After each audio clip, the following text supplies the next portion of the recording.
Hello, hi, and welcome to another episode of the Emma Gunn Show. This is the episode that nobody wanted to happen. Not for the reasons that you might think, given that I am sharing this episode with you in the week that Donald Trump was re-elected to the role of President of the United States of America, but because I bought new equipment, I bought new microphones, and you might have heard that the sound didn't sound as crisp as usual, despite the not insubstantial amount of money I invested in the new mics. They did not promise what I thought they would, which is that you could take them out of the box, do some settings, crack on, create a podcast. So I have spent many hours watching YouTube tutorials. I have sent Lily Pebbles a voice note that was a little bit emotional, saying how frustrated I was with these Rode mics. I have a friend who is a sound engineer who has taken a look at them and has given me some guidance. And yet, when I got back from my appointments today to record this episode of the podcast, I recorded a whole episode and the sound was still not great. And I just didn't feel like I could give you another episode like Monday's, which, even though the content was fine, I wasn't happy with the sound. And I had one email from a follower who was like, you need to know that your sound wasn't good again. It's really quite challenging sometimes to integrate this new tech. And I have always had handheld mics and a very cumbersome unit that everything goes into. And because it's quite robust, because the kit's quite heavy, it's not fun or easy to move around. And as you know, I'm trying to video the podcast as well as record it for audio. And in order to do that, I want to be able to move around, maybe shoot in different places. If you're watching this on YouTube right now, I'm in the office because I can't keep jumping up and running into the living room and moving the lighting. So all of this is to say that if this doesn't work, I'm just going to cry. But what I said in the episode that is now in my trash because the sound is not up to par is that this week has felt like a really heavy week because of the US election. And feels like a really heavy week because I always believed, and I still naively and perhaps optimistically believe, that if someone is awful, behaves badly, treats people poorly, says terrible things, that there will be some sort of consequence for that action. Not that continuing to behave in that way will lead to you occupying one of the most powerful positions in the world. And that feels really heavy. And it also feels heavy because in 2016, when it happened the first time, it was such a shock. And I think for a lot of people, you could go, okay, well, I was in an echo chamber of my own algorithmic making on social media. And so, of course, I was going to be fed all of the things that I thought that would have made me believe that the outcome was going to go for Hillary Clinton.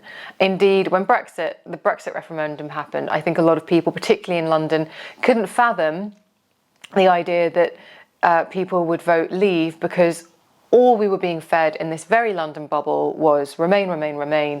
Celebrities were getting involved in doing ads for it. It seemed impossible. And I remember the day after Brexit, I went to a friend's 40th birthday party and people just sat there in shock and just completely in disbelief at what had happened. Anyway, that's what it feels like. Look, I know you don't come here for political commentary, and nor should you.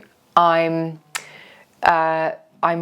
not politically, can't even find the words. Look, I'm not a political pundit. You shouldn't come to me for my political views necessarily, but I know that it's important now more than ever to speak about what you believe in. And I have seen colleagues of mine who are also in the beauty space, the health space, more sort of pop culture space, if you like. And I have seen them be criticised for speaking up about this in the wake of the results. And I reject that now because I think not speaking up about these sorts of things is how we get into this position. And I think not speaking up because you don't know is even worse. And I am someone who's really guilty of having not really participated in political conversations in the past because I found them too complicated. I couldn't get my head around them. Or if I did try to participate, I would be very quickly and swiftly shut down by somebody who knew way more than me, and I felt very embarrassed. I'm someone who knew more about the intricacies of the X Factor voting than I did about how the parties in the UK were impacting daily life, were passing laws, I mean, all sorts of things. And I have tried more than ever, especially in the last year, to get up to speed. And I must say, I love podcasts for lots of reasons, but one of the reasons I adore podcasts is because there are shows like The Rest is Politics, The Daily Tea and The News Agents, which allow me to plug in a way where I'm not made to feel stupid for not necessarily understanding, because somebody will take the time to put things into context.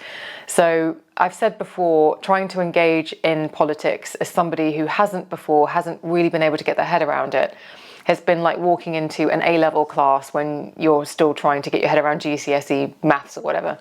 And what I have found really wonderful this time around is that I have been engaged with all these podcasts. I have felt like I've known a little bit more about how things work. And yet I think I felt so bleak over the last 24 hours because of all of the political pundits who I follow, like Alistair Campbell, Rory Stewart, Emily Maitlis, John Sopel, none of them would have said that this was going to be the outcome. Everybody thought it was going to be a very close race. It was going to be 50-50. And so I think there's just that feeling is what I'm feeling today, of this idea of it took everybody by surprise. Again, how can you perform a stealth attack when everything is happening in plain sight? And it's just felt very bleak and very heavy. And so you've probably got an idea of where I stand on things now. If that makes people unfollow, okay, you're not going to get political commentary. I'm not going to talk about politics on every episode, but I just think it's almost irresponsible now not to speak up and not to be informed. And that's where I stand on that. And I just can't I can't do an episode of Bullet Points, which is a midweek check-in, if you like, without talking about it. I was up most of the night on Tuesday, so Wednesday morning, early hours, and it reminded me of what happened in 2016, where, much like this year, I went to bed assuming that Hillary was going to win, and I woke up at about 4 o'clock in the morning and I saw the screen on my television, because I had the TV on in my bedroom, no sound, but I could see it, and I could see where it was going. I then fell back to sleep, and I did that thing that I think a lot of us do when we fall asleep, when we've got something to get up for, and then you sort of almost like lucid dream your morning. And I dreamt very vividly that Trump won, and I woke up crying. And then I woke up properly, looked at the screen, and of course, there were the results. And anyway, I think I've made my feelings clear. But I wanted to just reference it, because if you've been here with me for a while, you know a lot about me, and now you know how I feel about that. And I think the most important thing now is to be informed, know what's going on, so that hopefully things like this won't happen again. But there we go. But one thing I wanted to say about these amazing podcasts that I've been listening to, like The Rest is Politics, The Daily Tea and The News Agents, is that on the Rest is Politics live stream on YouTube that went on throughout the night, on election night, Dominic from The Rest is History was on the podcast, was on. And he was the only person who called it. Of the 5 pundits there, so there was Rory Stewart, Alistair Campbell, Anthony Scaramucci, Marina Hyde, and Dominic from The Rest is History, he was the only one who called it and said Trump's going to win this election. Everybody else had been influenced by hope, algorithmic, whatever, echo chambers, and hoping that what this 50-50 split meant was that there was going to be this sort of surprise surge of female voters and young male voters that would be in Harris's favour, and it didn't come to pass. But Dominic was like, it never was. And he explained it really brilliantly. And so in addition to trying to be as up to date as possible on current affairs, I have very swiftly subscribed to The Rest is History, because I would love to see things through the perspective of knowing a little bit more about what has come before. So that's something I'll put in the show notes if you are so inclined. Now, this is the episode that the world didn't want to happen, because my batteries have died during this, my lights have died during this, things haven't uploaded, the sound has obviously been an issue. And it is because I'm trying new tech. It is not because of the gremlins of new seats of power. But, and the doorbell went. I started doing this again. I was like, right, last time I'm going to do it. And then the doorbell went and I took a delivery. So I'm going to keep this brief, because I actually don't know how much more of this I can take. It has been such a stressful few hours trying to record this podcast, and it's later than normal anyway, because I was feeling so down yesterday, and I thought, I don't want to be bleak and make people unhappy, because what I want to do is share some things with you that I think might make you chuckle, or not make you chuckle, but just make you feel a bit happier. So let's crack on with that. So the other thing that happened this week is that I went to a music festival. And the reason why I wanted to tell you about that is because I am someone who would say that they love music. I really do enjoy music. I like, when I'm working from home, I like silence. When I'm walking around, I love podcasts, but I really love in the evening putting on my Bose headphones and listening to music. And a little while ago, I stumbled across on Spotify Tucker Zimmerman. And Tucker Zimmerman is 83 years old, and it's nothing like I've ever really listened to before. And a couple of weeks later, it came up on Spotify that he was touring, and I thought, oh, that's interesting. And unlike the tickets of every other show that I've been to in the last 10 years, they were not in the hundreds, nay, thousands of pounds. They were £20. It was at a pub in North London called the Lexington as part of something called the Pitchfork Music Festival. So I snapped up the tickets and went along, and had the time of my life, because it reminded me of when I went to gigs when I was in my teens, and they cost very little. You felt like you were practically on stage with the band because venues were so small, and I haven't enjoyed that for such a long time. The last gig that I went to was Taylor Swift at a 90,000 seat arena in Las Vegas, which was a great show, don't get me wrong, but it's nothing like being in a tiny room above a pub listening to a band. And then actually in the summer, I sold my tickets a couple of days before the Foo Fighters show because I knew that I wasn't going to enjoy it. It was at the Wembley, not Wembley Stadium, but it was at the other one around there. And I just thought, A, it's going to be too big. I'm going to be hot and sweaty, I'm going to be worried about where my bag is, and I'm going to have the worst commute home to get onto the tube. And sure enough, my friends who did go said it took over an hour to get from the venue onto a train.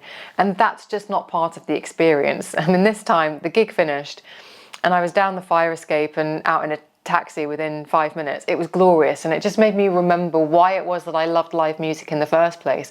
It wasn't just about getting to see somebody live, it was about really being there and feeling the experience of being in the room and feeling like that person was playing for you, not playing to a huge stadium.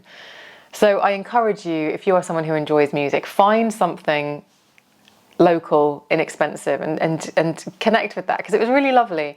And actually, when I got there, because I like to get home by a reasonable hour, I like to be in bed by a certain time. When I got there, Tucker Zimmerman was actually on at 9:30, and I thought he was on at 7:30. So I was like, yeah, brilliant, 7:30, he'll be done by 10. At the latest, I'll be home, it'll be fine. He came on at 9:30, finished at 10:30, but beforehand there were two other acts, and they were both fantastic. I've not had such a good time at a gig in years, genuinely. I mean, I love Taylor Swift, don't get me wrong. I've loved seeing the Foo Fighters at Wembley Stadium. I've seen some really big, amazing gigs in incredible circumstances. But this was just so utterly wonderful. And I wanted to share it with you because it reminded me of enjoying something in a sort of way that's quite pure. And I thought it was really lovely. And it was something that, if it was just a coincidence that happened to listen to the music, he came up, it was cheap, and I decided to go for it. And I'm so glad. It's made me feel a little bit more experimental and a bit more, I might just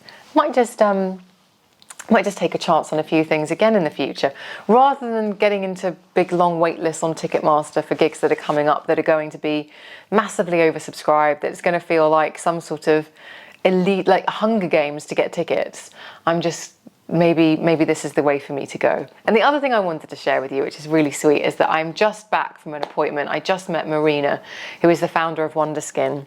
And Wonder Skin, you might have seen their products on social media. They're the ones that have gone viral. They're kind of like the blue metallic lip product that you can peel off and it reveals a lip stain. And they've kind of gone viral for that reason, because it's like, look at this weird blue metallic gunk that you put on your mouth, but look at how pretty it looks. And obviously on TikTok, these sort of things of people peeling it off and revealing this incredible finish is really sweet and does really well. And this is actually a really innovative brand, and there's some really interesting things like that sort of peel and reveal type, or even a lip stain. Lip stains have in the past only really been able to be quite intense and quite dark. That's how they stain. and that's why they stay for a long time. But actually what Wonder Skin have done is they've got some really nice like flush of colour products, like the colours that you wouldn't necessarily think were a stain, so that when you put them on and you then peel them off or you wipe them off and then you put a gloss over the top, it just looks very not stainy, it just looks like your lips, or it just looks like a slightly more amplified, slightly pinkier version of your lips. If you're watching this on YouTube, I've used one of the darker ones because I wanted to see what the darker ones were like. And then I've just lined it with a lip pencil and just put some gloss over the top. And it's been so comfortable and so nice to wear. And stains, as I said previously, always really dark, rendered quite dark, would get darker on the lip as the day went on, as your lips got drier, but also it could be quite uncomfortable and also contribute to lip dryness. So I was listening to Marina talk about the formulations and how she thinks about them, and I just thought, this is really, really clever. And it's so nice. I'm in such a privileged position to get to speak to people like Marina and to hear about how they actually pull products together, because the stories behind these sorts of products are really interesting often, and especially when it's a brand that's not necessarily massive. The innovation and the path to creating a product that's kind of different from anything else that's available, it's never easy. So it's always delightful to speak to someone and to see and hear how they made their vision come to life. So if you follow me on Instagram, where I'm at Emma Guns, you are going to see plenty of demos of those products coming up. And actually, she very kindly gave me some of the new mascaras, some of the eyeshadow pencils, the eyeliners, the lip liners, and some of the more of the lip stains. And also this brilliant new FYP powder, which kind of blurs, translucent, but it blurs and perfects and really helps you set makeup. But it's very much about doing the bare minimum. You kind of let the product do the work, and you don't need to be an expert to get the most out of the product. And I was saying how recently I went on holiday and I took a pared down makeup bag. And actually, when I looked at it, I had a very heavy makeup bag with a lot of product in it. And I really want to I love wearing makeup, but I also really like wearing makeup that isn't a lot of makeup. I like just stuff that just emphasizes, just highlights, just enhances. And I'm getting a real sense from Wonder Skin, and I very luckily came away with a bag of products. I got a real sense that this is the kind of product line, the range, that you can take a couple of things away with you, get loads of use out of them. A lot of people on TikTok, for example, are using the lip stain as blusher as well. So it's beginning to kind of gather a pace. And the idea that you can just, especially with these products that respond to the pH in your skin, so the color that you get is very unique to you. I'm sort of intrigued at this idea of these long-lasting products that don't feel uncomfortable, don't look harsh, and don't dry your skin out, and actually enhance and prettify. I'm excited to really get stuck into those. So if you've seen the kind of viral video with that blue metallic lip, it looks like foil almost, that you sort of put onto lips and then either peel off or wipe off with a cloth, then keep your eyes peeled to my Instagram, because I've got loads of their products now, and there's more than you think. And I'm going to be sharing those on my Instagram with some reviews to kind of really help you get the most out of them. The battery is going to go again, so it's that's basically like someone in the background cutting me off. But thank you so much for listening. Email me at the office at emmaguns.com, Emma Guns on Instagram and Twitter. And I hope that you've enjoyed this, and thank you for spending this time with me. I'll see you on the next one.